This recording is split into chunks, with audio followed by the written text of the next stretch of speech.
Bab 10. Menjadi pribadi yang Tuhan rencanakan. Aku kenal seseorang yang meninggalkan pekerjaannya yang berpenghasilan tinggi di suatu perusahaan besar untuk menjadi seorang montir. Dia mengambil pilihan itu karena dia paling suka memperbaiki mobil lebih daripada pekerjaan apapun juga. Akibatnya selain menjadi montir mobil terbaik di kotanya, dia juga menjadi pribadi yang bahagia dan puas. Aku juga kenal seseorang lain yang menolak panggilan Tuhan untuk menjadi pendeta karena dia ingin menjadi pengusaha yang berhasil. Akhirnya dia kehilangan keluarganya karena perceraian, anak laki-lakinya mati muda dan dia melihat hidupnya berantakan karena penuh diliputi kesedihan dan kehilangan. Betapa bedanya nasibnya kalau saja dia memiliki orang tua pendoa atau ada orang yang mau membantunya menyadari apa rencana Allah baginya. Kalau kita tidak tahu apa yang Allah ingin perbuat dengan kita, kalau kita mencoba menjadi orang yang bukan Tuhan inginkan, atau bahkan mungkin kita hanya sekedar ingin jadi orang lain, maka hidup kita akan dipenuhi dengan kesedihan, rasa frustasi, dan rasa tidak puas. Banyak sekali contoh yang kita lihat tentang orang-orang dewasa yang melakukan pekerjaan yang mereka benci. Hidup menderita karena tampaknya semuanya selalu tidak sesuai dengan harapan mereka. Pasti orang seperti ini suatu ketika akan menerima kebohongan iblis yang mengatakan, "Aku ini memang tidak cukup baik. Aku perlu jadi orang lain." Mungkin mereka tidak pernah diberi dorongan untuk menyadari kemampuan dan talenta mereka yang khusus yang Allah berikan.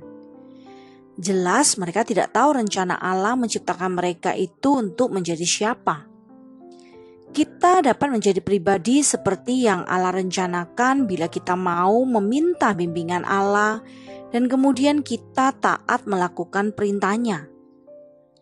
Nabi Yeremia terus-menerus memberitakan kepada bangsa Israel apa yang Allah ingin mereka dengar, tapi mereka menolak untuk mendengarkan. Akhirnya Tuhan berfirman, "Sebab itu beginilah firman Tuhan Allah semesta alam, Allah Israel. Sesungguhnya aku mendatangkan kepada Yehuda dan kepada segenap penduduk Yerusalem segala malapetaka yang kuancamkan atas mereka. Karena aku telah berbicara kepada mereka tetapi mereka tidak mau mendengarkan. Dan aku telah berseru kepada mereka tetapi mereka tidak mau menjawab."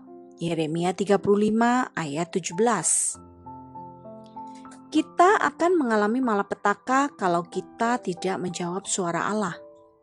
Namun kita dapat meminta agar anak-anak kita mempunyai telinga yang dapat mendengar suara Allah sehingga mereka tidak perlu ditimpa kemalangan.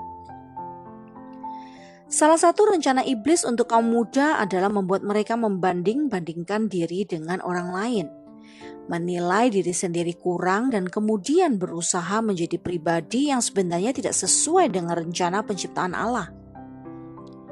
Seringkali gadis-gadis muda membandingkan dirinya dengan gadis lain yang mereka anggap punya rambut yang lebih indah, pakaian yang lebih indah, rumah yang lebih baik, lebih populer, lebih berprestasi di sekolah, atau punya talenta dan kecantikan lebih.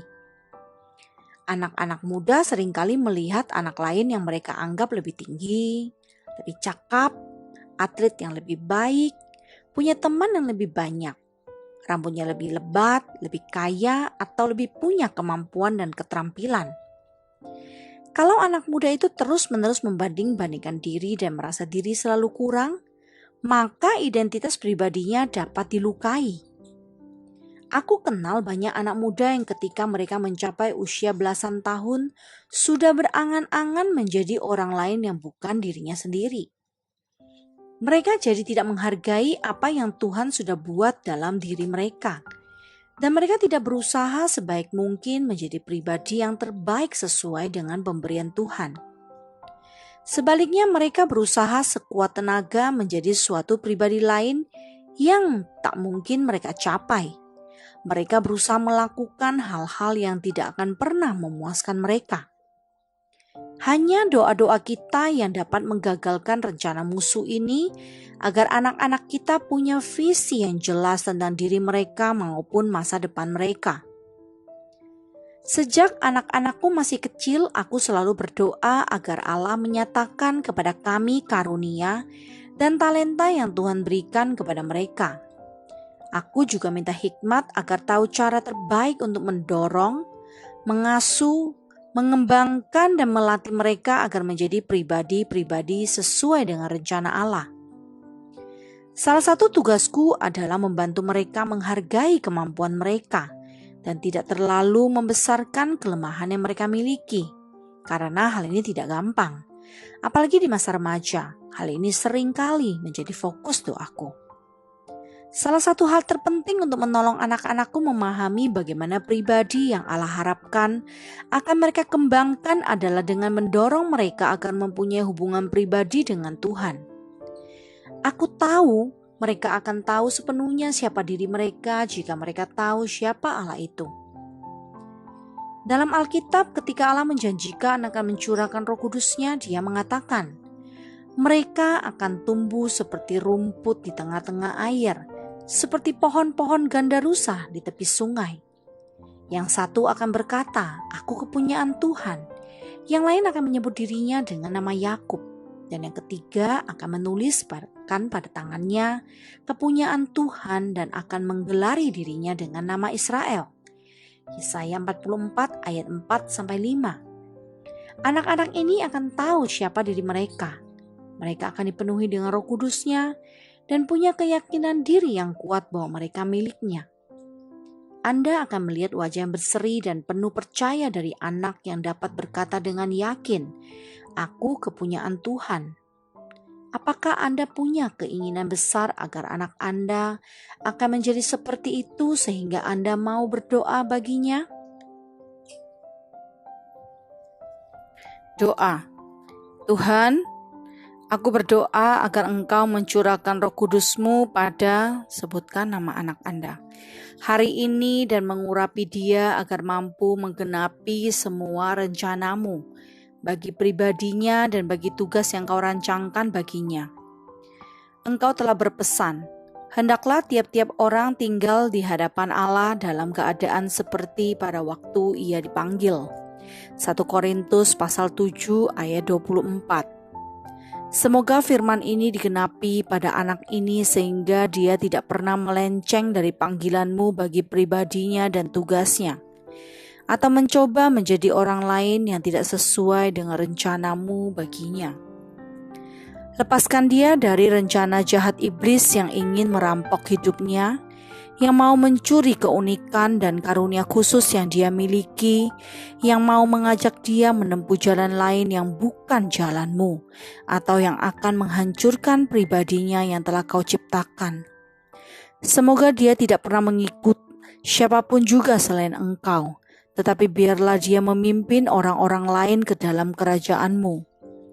Tolonglah dia untuk memahami kuasa yang dia miliki dalam Tuhan Yesus, sambil tetap memiliki roh yang taat dan rendah hati. Biarlah buah roh yaitu kasih, sukacita, damai sejahtera, kesabaran, kemurahan, kebaikan, kesetiaan, kelemah lembutan, dan penguasaan diri bertumbuh di dalamnya hari demi hari. Galatia 5 ayat 22.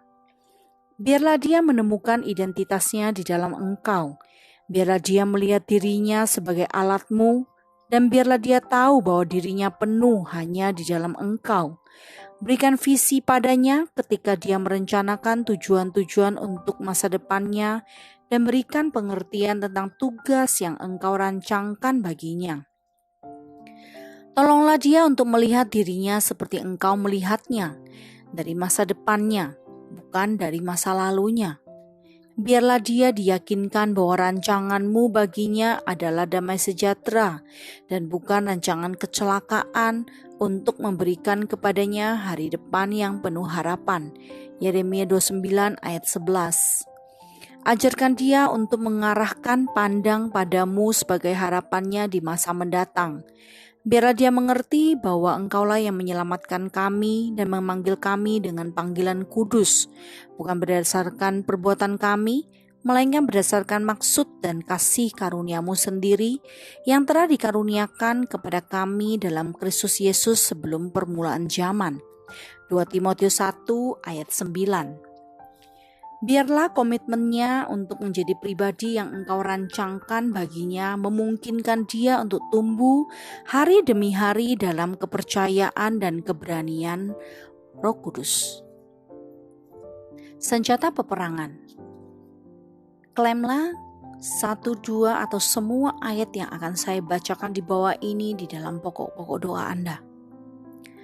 Tetapi kamulah bangsa yang terpilih, imamat yang rajani, bangsa yang kudus, umat kepunyaan Allah sendiri, supaya kamu memberitakan perbuatan-perbuatan yang besar dari Dia yang telah memanggil kamu keluar dari kegelapan kepada terangnya yang ajaib. 1 Petrus 2 ayat 9. Apa yang tidak pernah dilihat oleh mata dan tidak pernah didengar oleh telinga dan yang tidak pernah timbul di hati manusia, semua yang disediakan Allah untuk mereka yang mengasihi Dia.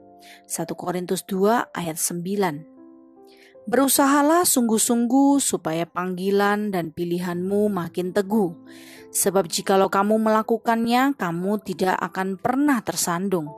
2 Petrus 1 ayat 10. Kita tahu sekarang bahwa Allah turut bekerja dalam segala sesuatu untuk mendatangkan kebaikan bagi mereka yang mengasihi Dia, yaitu bagi mereka yang terpanggil sesuai dengan rencana Allah.